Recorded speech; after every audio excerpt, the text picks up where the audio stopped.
Hey what's up guys, Dipesh and आज की video में हम देखने वाले हैं कि पाइथन में डेकोरेटर्स क्या होता है। काफ़ी लंबे टाइम से हम डेकोरेटर्स को हम यूज़ कर रहे बैठे, आज हम काफ़ी अपने आप से बनाना सीखेंगे डेकोरेटर्स। तो वीडियो को हम आखिरी तक देखना। तो वीडियो को आप आखिरी तक देखना। वीडियो को हम चालू करते हैं इंट्रो के बाद। सो गाइस, सबसे पहले बता दें कि डेकोरेटर होता क्या है, डेफिनेशन क्या होती है इसकी। वो होती है कि डेकोरेटर वो होते हैं जो कि एग्जिस्टिंग फंक्शन में कुछ एक्स्ट्रा फंक्शनलिटी प्रोवाइड करते हैं, तो उसे हम कहते हैं डेकोरेटर। तो इसी के लिए एक एग्जांपल देखते हैं जो कि काफ़ी कूल एग्जांपल मुझे लगता है पर्सनली। किसी भी चीज़ को, किसी भी फंक्शन के एग्जीक्यूशन टाइम को लॉक करना। ठीक है, तो फॉर एग्जाम्पल यहाँ पे मैंने कोड लिखा है। ये बेसिकली कोड क्या करता है, यहाँ पे डेट टाइम मॉड्यूल का भी मैं एक बेसिक आपको यूज़ बता दूंगा इसी वीडियो के साथ साथ। तो यहाँ पे आप देख सकते हो, नॉर्मली मैंने फंक्शन बनाया डेली बैकअप, जिसको मैंने कॉल किया। ये फंक्शन क्या करता है, डेली बैकअप वाला काम करता है। फॉर एग्जांपल ये मान लो कि हेवी लेवल कोड लिखा है, तो गूगल ड्राइव पे बैकअप करता है, या फिर आपने इस तरह के 4-5 फंक्शन लिखते हैं, backup Google drive, backup one drive, backup और क्या रहता है, जो भी ड्राइव हो दुनिया में, ठीक है, उस ड्राइव पे बैकअप करने का आपने कोड लिखा है। तो आप क्या करना चाहते हो कि आप ये नहीं करना चाहते हो कि हर बार जब भी कोड चले, यहाँ पे अलग अलग बार, यहाँ पे आप यहाँ पे आप टाइम को प्रिंट करो। इंस्टेड ऑफ दैट आप एक क्या करना चाहते हो, डेकोरेटर बनाना चाहते हो जो कि टाइम प्रिंट कर दे। ठीक है, आप ऐसा करना चाहते हो, तो इसके लिए आप क्या कर सकते हो, एक डेकोरेटर बनाया मैंने, lock date time. Lock date time करता क्या है, लॉक डेट टाइम में कुछ इस तरह से आपको डेकोरेटर बनाना है। तो सबसे पहले जो भी डेकोरेटर क्लास जो भी डेकोरेटर फंक्शन बनाते हो, डेकोरेटर फंक्शन में सबसे पहले आपको यहाँ पे एफयूएनसी या फिर एक फंक्शन यहाँ पे ये एक्सपेक्ट करता है। ठीक है, एफयूएनसी नाम का एक फंक्शन नाम का एक्सपेक्ट करेगा। एक फंक्शन मतलब ये क्या रहता है, जब भी लॉक डेट टाइम कॉल होगा, इस लॉक डेट टाइम में जो नीचे इसके लिखा होगा फंक्शन, वो बाय डिफॉल्ट पास होता है यहाँ पे। ठीक है, इसलिए आपको यहाँ पे एक आर्गूमेंट होना जरूरी है। तो जो भी यहाँ पे आर्गुमेंट है, उस आर्ग्यूमेंट को आपको कहीं ना कहीं पे कॉल भी करना रहेगा, मतलब नीचे वाले कोड को आपको कॉल भी करना रहेगा। तो इसलिए ये आर्गुमेंट हम यहाँ पे लेते हैं। तो एनीवे, लॉक डेट टाइम को मैंने कोड फंक्शन बनाया। ये क्या करता है, रिटर्न रेपर कर रहा है। रिटर्न रेपर क्या है, एक इनसाइड फंक्शन है, इनसाइड में लिखा हुआ, अंदर लिखा हुआ फंक्शन है। तो ये क्या करता है, ये बेसिकली यहाँ पर कर क्या रहा है, रेपर कॉल हुआ, रेपर ने क्या किया, एफयूएनसी डॉट नेम, मतलब जो भी तुमने ऑब्जेक्ट पास किया, जो भी फंक्शन पास किया, उसका नाम मैं प्रिंट करना चाहूँगा। ठीक है, उसका मैं नाम प्रिंट करना चाहूँगा।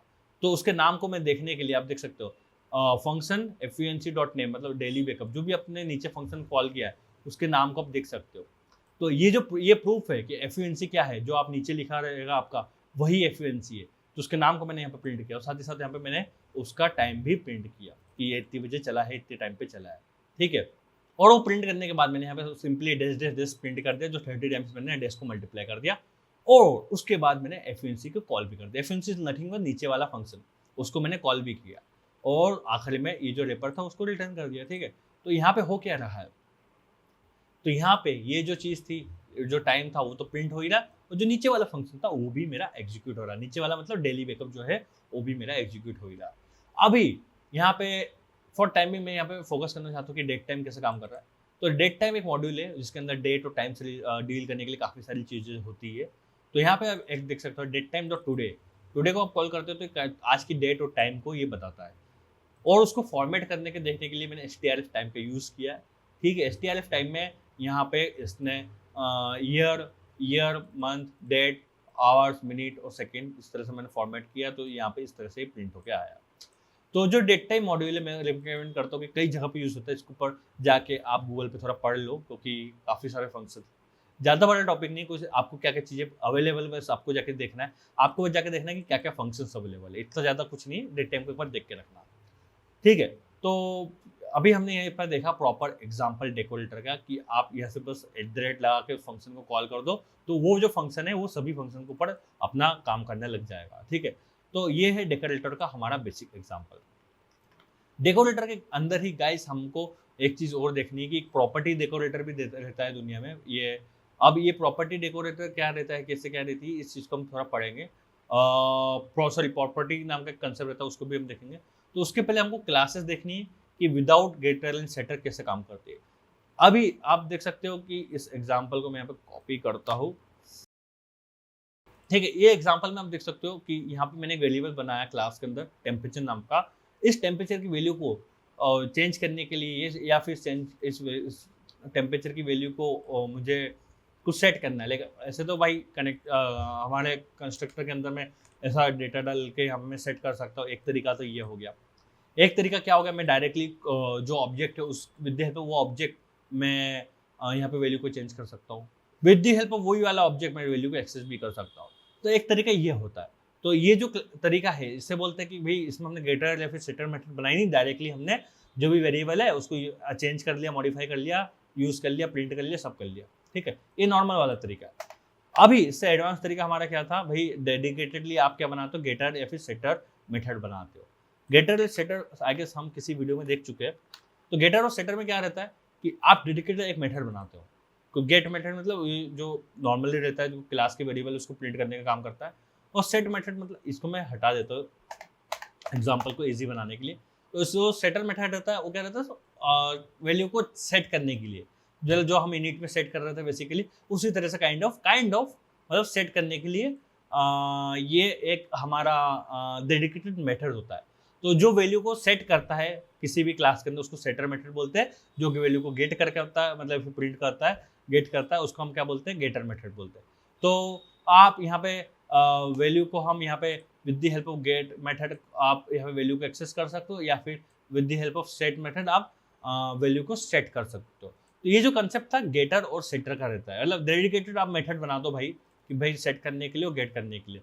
जो भी सेट करने का काम रहेगा उसको सेटर बोलोगे, जो भी गेट करने का मेथड रहेगा उसको आप सेटर बोलोगे। तो ये कंसेप्ट था हमारा गेटर और सेटर का, जिसमें आप डेडिकेटेडली मेथड बनाते हो। ठीक है, काफी अच्छा तरीका है, आप यूज करो प्रोग्रामिंग में। अभी इसके बाद एक और एग्जांपल, एक और तरीका आता है कि भाई प्रॉपर्टी क्लास का यूज कर लो। गेटर सेटर के जगह पे भी आप प्रॉपर्टी क्लास का यूज कर लो। तो ये चीज काम कैसे करते हैं हम इसे देखते हैं। तो अभी आप देख सकते हो ये जो पिछला प्रोग्राम है उसके जैसे ही है लगभग, कि भाई हमने इनिट बनाया टेम्परेचर सेट करने के लिए, फ़ारेनहाइट में कन्वर्ट करने के लिए एक फंक्शन बनाया, आई मीन एक मेथड बनाया, एक गेटर बनाया। गेटर क्या करता है, नथिंग, बस प्रिंट करता है, आई मीन जो भी वैल्यू सेट है, जो भी टेम्परेचर है उसको यहाँ पे रिटर्न कर रहा है। ठीक है, अभी यहाँ पे ये अंडरस्कोर वाले जो वेरिएबल बना रहा हूँ इससे ज़्यादा कंफ्यूज मत होना।